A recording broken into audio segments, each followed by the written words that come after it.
আমি তোষার ভাইয়ের কাছে আসতে চাই। তোষার ভাই, এই যে ঐক্য, যে প্রশ্নটি আমি বলছিলাম আজিজ ভাইকে, যে স্বার্থ না আদর্শ, কোনটি আসলে মুখ্য বিষয়? যে ঐক্য আমরা দেখতে পাচ্ছি সেই ঐক্য পুরোপুরি স্বার্থের ঐক্য। এখানে আদর্শ তো অনুপস্থিত। কেননা আপনি যদি দেখেন একটা আদর্শ নির্বাচনে কি হয়, সেখানে দলগুলি আলাদা আলাদাভাবে তাদের ম্যানিফেস্টো বা তাদের যে প্রতিশ্রুতি এবং তাদের যে লক্ষ্য উদ্দেশ্য সেটা ভোটারদের কাছে তুলে ধরে। এখনো পর্যন্ত আপনি সেই লক্ষ্য উদ্দেশ্যের কোনো নমুনা কিন্তু আমাদের সামনে নাই। বিএনপির একটা 31 দফা আছে, কিন্তু জামাতের যে ঐক্য জোট, সেই জোটের মধ্যে কিন্তু এক একজনের লক্ষ্য আদর্শ ভিন্ন ভিন্ন। এমনকি যে ইসলামী দলগুলি সেখানে আছে তারা অতীতে একে অন্যের বিরুদ্ধে বিষোদ্গার করেছে। জামাত ইসলামকে তারা বিভিন্ন কারণে দোষী করেছে, সমালোচনা করেছে। এমনও একটি দল আছে যারা বলেছে যে কমিউনিস্টদের হাতেও ধর্ম নিরাপদ, কিন্তু জামাত ইসলামের হাতে না। এরকম একটি বক্তব্য আমি ইন্টারনেটে দেখেছি, যেটা তারা বলেন নাই, কোনো বিরোধিতা করেন নাই। তার মানে এটা স্ট্যান্ড করে এই বক্তব্যটা। এবং সেইখানে সুফিবাদী ঘরানার পলিটিক্যাল পার্টি আছে, অথচ জামাতে ইসলামের যে ধর্মভিত্তিক যে ইন্টারপ্রিটেশন, সেখানে কিন্তু তারা এই সুফিবাদী বিভিন্ন তৎপরতাকে বিভিন্ন জায়গাতে তারা কিন্তু এটা নেতিবাচকভাবে দেখেছেন। ফলে তাদের কিন্তু সেইখানেও পার্থক্য আছে। আর তাদের সঙ্গে সবচেয়ে বেশি পার্থক্য আছে এলডিপির, এনসিপির। ইনলিপি বলছে যে জামাত তো আগের মতো জামাত নেই, জামাত এখন সেটা তারা কিভাবে বুঝলেন? তারা কি জামাতের সঙ্গে অনেক মেলামেশা করেছেন? জামাতের বিভিন্ন মিটিং এ বিভিন্ন জায়গাতে তারা সেখানে গিয়েছেন। এলডিপি এর সিদ্ধান্তে কি করে পৌঁছালো? আমরা তো উল্টাটাও বলতে পারি, কলি আর অলি একই রকম নাই। কলি যা বলেছিল সেটাও নাই, অলিও সে জায়গাতে নাই। তো কলি আর অলির মতিভ্রম হয়েছে, এটা আমরা বলতে পারি না ভোটাররা? আমার তো মনে হচ্ছে অলি আহমেদ সাহেব আগের জায়গাতে নাই।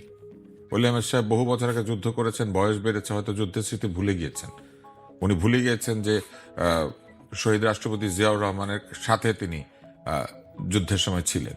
উনি ভুলে গিয়েছেন সম্ভবত। তো হতে পারে না যে ওনার অনেক বয়স হয়েছে, বয়স হলে ডিমেনশিয়া হয়, নানান ধরনের বিষয়াবলী হতেই পারে।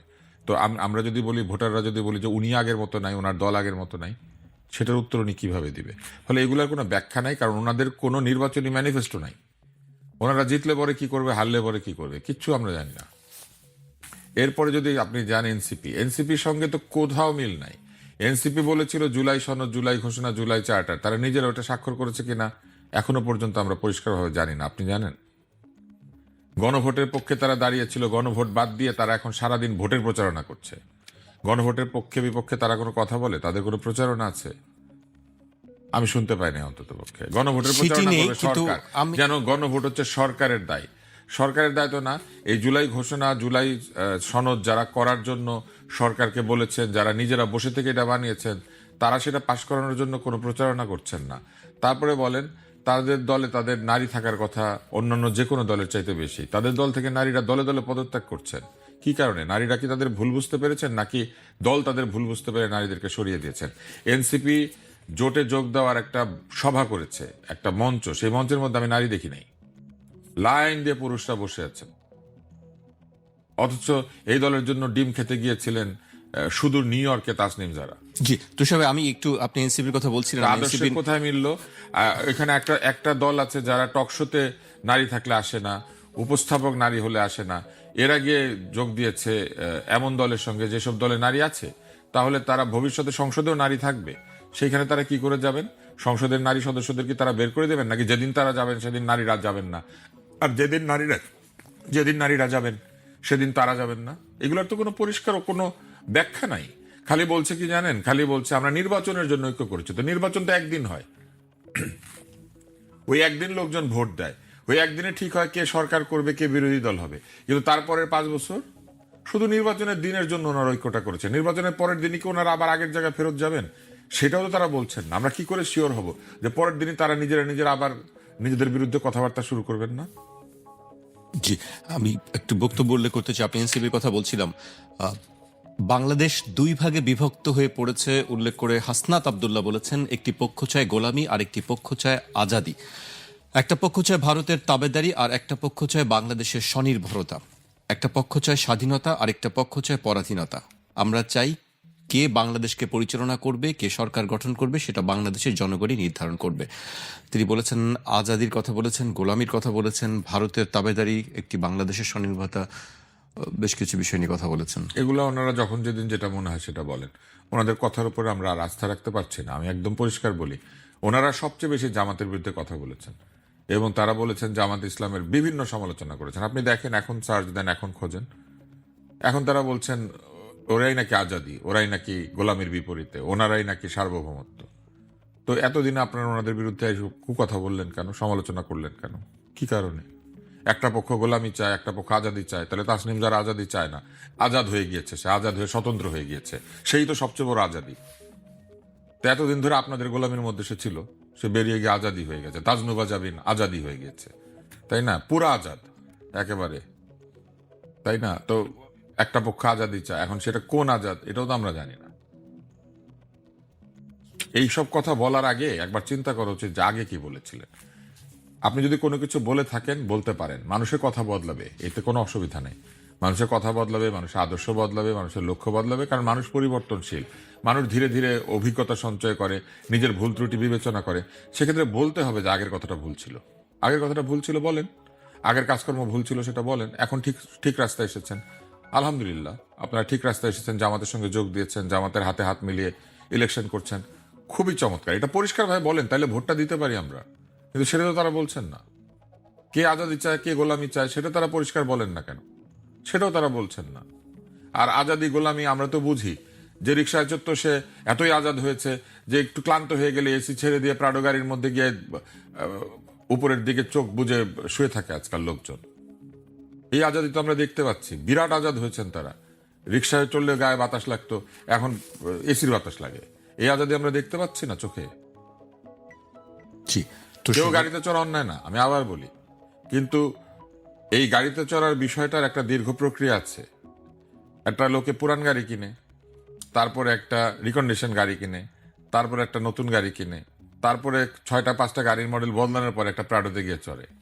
আর আমরা তো দেখি ওনারা মায়ের গর্ভ থেকে ভূমিষ্ঠ হওয়ার পরেই মনে হয় পুরান গাড়িটা কিনেছিলেন, নাইলে এইরকম বড় গাড়ির মধ্যে গিয়ে উপর দিকে চিত হয়ে যাওয়ার সুযোগ কেমনি করে তারা পায়? আমি আজ পর্যন্ত তো জীবনে আমার আত্মীয় স্বজনের পর্যন্ত একটা প্রাডো নাই। এক একজন আছে 20-30 বছর ধরে ব্যবসা করে, কোটি কোটি টাকা আয় করেছে, প্রাডো কিনতে পারে না, কারণ এক গাড়ির দাম 2 কোটি। আর তারা দেখি ভাইদের, তাদের বড় ভাইরা গাড়ি পাঠায়। আমাদের এত বড় ভাই ছিল, এখন তো সব নাই হয়ে যাচ্ছে, আমরাই বড় ভাই হয়ে গেছি।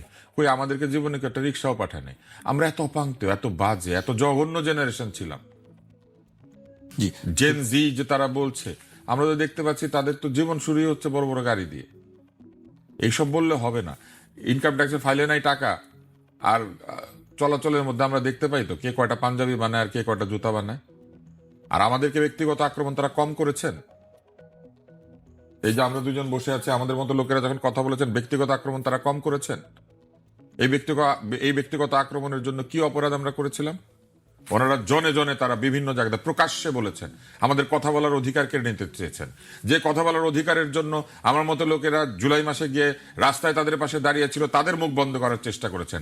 সাংবাদিকদেরকে কারারুদ্ধ করেছেন, সাংবাদিকদেরকে বন্দী করার জন্য রীতিমতো বক্তৃতা দিয়েছেন, বয়কট করার জন্য বলেছেন, হিংসা ছড়িয়েছেন, বিদ্বেষ ছড়িয়েছেন। কোন জুলাই সনদে লেখা আছে মানুষের কথা বন্ধ করা যাবে? কোন জুলাই সনদে লেখা আছে বাক স্বাধীনতা রোধ করা হবে? কোন জুলাই সনদে লেখা আছে সমালোচনার পথ বন্ধ হবে? হাসিনাকে সমালোচনা করেছি, তখনও এরকম হয় নাই। আগে ভালো ছিলাম না, কিন্তু আমরা আশা করেছিলাম আগের চাইতে ভালো থাকবো। আগে মোটেও ভালো ছিলাম না। জি, আমি আজিজ ভাইয়ের কাছে আসতে চাই। আজিজ ভাই, আমরা তুষার ভাইয়ের বক্তব্য শুনছিলাম। নির্বাচন পাতানো নিয়ে একটি অভিযোগ গত কয়েকদিন ধরেই করা হচ্ছে, যে পাতানো হতে পারে এরকম একটি আশঙ্কা হচ্ছে, প্রশাসন একদিকে ঝুঁকে পড়েছে। সেই বক্তব্যের পরিপ্রেক্ষিতে আজকে প্রধান নির্বাচন কমিশনার বলেছেন এবার কোনো পাতানো নির্বাচন হবে না। আমি তো আপনাকে আগেও বলেছি, এটা পাতানো নির্বাচন। আপনি যদি জামাতের আমিরের বক্তব্য শুনেন, যেটা রয়টার্সে প্রকাশ পেয়েছে, এবং আগে গত নির্বাচনের আগে যদি জিএম কাদেরের বক্তব্য শোনেন, তাহলে বুঝবেন পাতানো নির্বাচন তো ওনারাই ফিল করতেছে পাতানো নির্বাচন হবে। কারণ ওরা বলছে না যে ভারতের সাথে কথা বলছে, এটা বলা যাবে না, তাদের অনুমতি ছাড়া বলা যাবে না, জামাতের আমির বলেছে। সুতরাং উনি জানে, উনি বলে দিলেই হয়, ওনার কাছে জিজ্ঞেস করলেই হয় ইলেকশন কমিশনার। এখন ইলেকশন কমিশনার কয় ট্রেন ট্রেনের লাইনচ্যুত হয়েছিল, ট্রেনের নষ্ট হয়ে গেছে, বিকল হয়ে গেছে, এটাকে ঠিকই চালানো হবে। নির্বাচন, আমার কাছে মনে হচ্ছে নির্বাচন এখন হবে, যতই সন্ত্রাস করুক, যাই করুক, নির্বাচন হবে। এবং নির্বাচনের ফলাফল কি হবে তাও নির্ধারিত। জামাত অল্প সিট পেয়ে আগের জায়গায় চলে গেছে। ফলাফল নির্ধারিত? হ্যাঁ। আপনি কিভাবে বলছেন এটি? আমি বোঝাই যায়, জামাতের আমি জিএম কাদের এদের বক্তৃতা, জিএম কাদের প্রার্থী চাইছে, প্রথমে মিডিয়া আসছে না, কেউ ওখানে দরখাস্তই করে না, কেউ আবেদনই করে না, তারপর ভুলভাল সব নমিনেশন ভুলভাল বাতিল হয়ে গেছে। জামাত এখন আগের মতো তাফালিং নাই আর কি। ওই দুটো প্রোগ্রাম করার পরেই জামাত কিন্তু বুঝে ফেলছে যে তারা এখন জিতবে না। ওই আগের জায়গায় একবার নিরপেক্ষ ভোট করে, স্বতন্ত্র ভোট করে একটা সিট পেয়েছে, আর একবার 3টা সিট পেয়েছে। এবার নেই 10টা পাবে, তাই 15টা পাবে। 11টা দলকে নিচে কিছু কিছু ভোট এত কম সংখ্যা আপনি কেন বলছেন? কিভাবে বলছেন? এই যে তাদের তো ধারণা যে তারা এবার অনেক বেশি ভালো করবে আগের। 11টা দল নিচে, সবাই ভোট যদি সবাইকে দেয়, তাহলে নাই 15টা, নাই 20টা, নাই 30টা, তাকে বিরোধী দলেই থাকতে হবে এবং ছোট বিরোধী দল থাকবে। আমি বলেছি বড় বিরোধী দল হতে পারবে না, ছোট বিরোধী দলই হবে তারা। এবং এই জন্যই তারা বলতেছে যে এইটা হলো পাতানো নির্বাচনের, এটার কথা হচ্ছে তারা বুঝে ফেলছে যে তাদের নিজস্ব জরিপ আছে, জরিপে বুঝে ফেলছে যে আর রেজাল্ট তাদের আগে যে ক্ষমতায় যাওয়ার স্বপ্ন দেখেছিল সেটা আর দেখতে পাচ্ছে না। এই জন্যই বলতেছে এখন পাতানো। বলা হচ্ছে প্রশাসন একদিকে ঝুঁকে গেছে, সবাই তো বলে, ওরা যেখানে যাওয়া যায় সেখানেই তো বলা হয় শিক্ষা প্রতিষ্ঠান তাদের দখলে, প্রশাসন তাদের দখলে, আইন শৃঙ্খলা বাহিনী তাদের দখলে, তারপরে ঝুঁকে পড়তেছে কি করে?